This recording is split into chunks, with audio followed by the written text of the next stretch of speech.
kabataan ng ating lahi. Tila landas ay nalilihim. Wala nang oras sa pag-aanib. Wala ring oras sa sarili. Ihip ng hangin ay nag-iba. Sila ngayon ay nangangapa upang maghanap ng pangtawid sa kumakalam na sikura. Mataman kung ituro sila'y dapat respetuhin. Sila'y may mga karapatan na di dapat abusuhin. Pagmamahal at pag-aruga, mga bagay na kailangan. Simulan na natin pansinin kanilang mga sinuhin.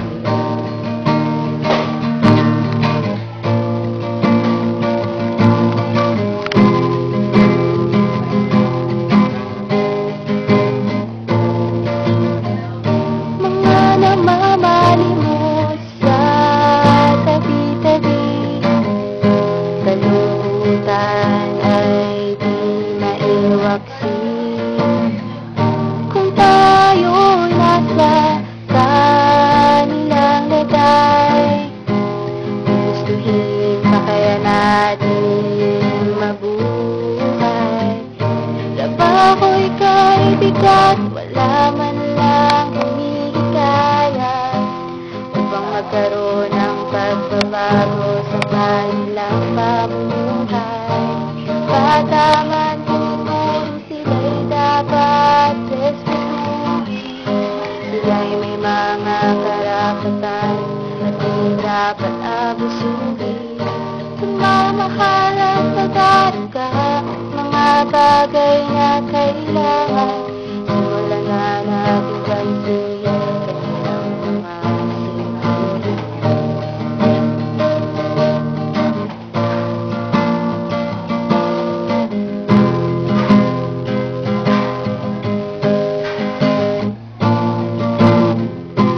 Huwag hayaan sila'y maapi. Pagod sa atin sila mahalin. Ating mga kabataan, sila'y ating tulungan upang maabot kanilang mga pangarap. Pataman kung ituro sila'y may mga damdamin din. Sila'y may mga karapatan at di dapat abusuhin. Pag-intindi at pag-aruga,